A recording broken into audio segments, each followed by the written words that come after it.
Please hear me out, just hear me out. Whether you are a Cambodian, a Thai, a person of different nationality, whether you work for a government, a media institution, a civil society, or a street vendor, please just hear me out. Thailand and Cambodia are having an increasingly tense armed conflict at the border. To a lot of people, especially those directly affected on both sides, it's all-out war. But I'm not here to contest which term is the right term to use. In fact, I want to strip my brain, my thinking, my contemplation, and hopefully yours too, of the many bias that stem from who we are, our nationality, our preferences, and especially what we have been told by our government and international media outlets. Let's just for a second take a step back and get behind a veil of ignorance to employ logic and look at the whole situation as objectively as possible. So I'm not even going to talk about who fired the first shot. I'm just going to ask you to look at the timeline and the logic behind it all. Cambodia and Thailand have been fighting for centuries. Thailand expanded immensely. Cambodia contracted so much on all sides. Cambodia asked third-party friends to come help. France and Thailand made a Franco-Siamese treaty in 1907. And to this day, Cambodia simply asked Thailand to just stick to that agreement. Not once has Cambodia asked or fought for more territory than what was already given by the very same treaty that was agreed upon by Thailand. Not once. But no, the borderline was contested again and again and again.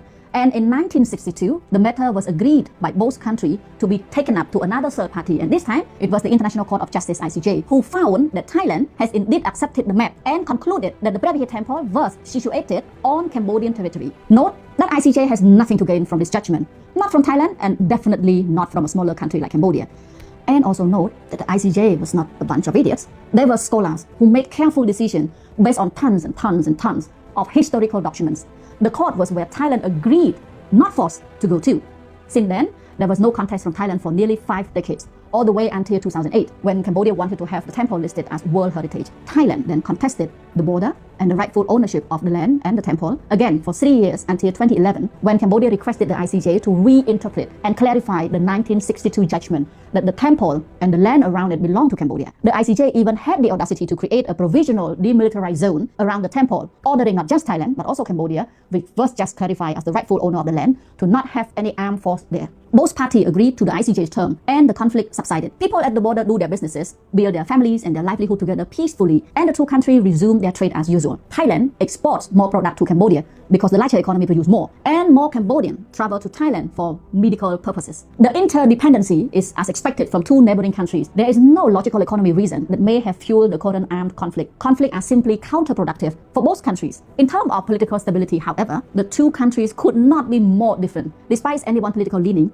Cambodia's politics has been undeniably stable. The government has been in power for many mandates now, and peace is actually their whole shebang, prompting countless saying peace signs literally everywhere in the country. Anything that is even remotely considered as infringing on peace may be seen as challenging the regime itself. So there is no logical political reason for Cambodia government to challenge itself, both internally and externally, let alone provoking Thailand with many F-16 jets that Cambodia can't afford to have, not even one. On the other end of the spectrum, Thailand is no stranger to frequent changes in government, including coups and ongoing tension between different political factions. The internal political power struggle in Thailand is obvious, and logically speaking, such volatility makes a country more prone to political exploitation. You don't have to believe me at all, and actually I'm not here to ask you to believe me. I'm asking just to please do your own quick search, and you will see stark contrast immediately. And when you read about it, you will soon notice that Thailand's domestic political turmoil from May this year allow different political factions within itself to use Cambodia,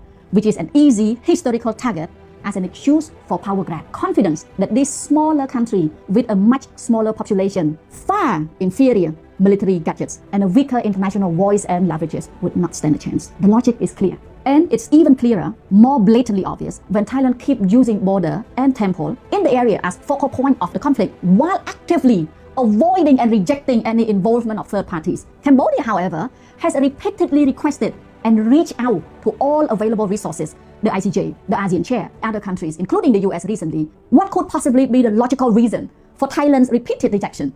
And what could possibly be a logical reason for Cambodia's reaching out again and again and again? Is it possible that the current Thai government needs to keep this conflict bilateral because the chance of coming out on a moral high ground would be slimming fast if other parties know what's actually happening, risk repeating the ICJ's 1962 ruling? If there's a fight in school, who would and would not want to take the matter to the principal or the parents, the victim or the bully? You might now say, That's what's actually happening, already been reported by respectable news outlets around the world, including the regional CNA, the First Post, then the Al Jazeera, CNN, BBC, Reuters, or AFP. But please look closer, read between the lines, and you will see that most of the on-ground videos being reported so far about this conflict is from a bigger country with more economic and political leverage on international stage.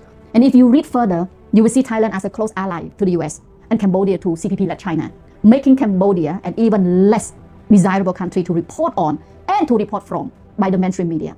As you are watching this video, more Thailand's munitions reach further into Cambodia, an act that makes no logical sense if it is just a self-defense, as confirmed again and again by Thailand on international stage through international media. But no one is reporting on this. Why? Why? You don't come to Cambodia and report from Cambodia, getting the source from Cambodia. No matter what I say, you might still see me as a Cambodian citizen trying to raise things up in favor of my country. But don't rush to dismiss what I have just said so far. Please do your own research. It's not wrong that I intend to stand by my motherland, but this motherland has never been and is not looking for any political, economic, or territorial win over the larger, more well-equipped neighbor. All we are asking for is not to become a target for internationally banned cluster munition from the Thai military. All we need and want is peace. But it seems that peace is increasingly used as an excuse for war, an excuse for invasion, all for the Thai military faction's own internal political survival and pride. I'm still hopeful that there are true peace-loving citizens all around the world and in Thailand as well, who see through this arbitrarily manufactured conflict. Please raise your voice and demand peace, because the opposite of that means death by the second to not just innocent Cambodians, but also your own people in Thailand, from one fellow pacifist to another. Please share our voice and raise yours, please.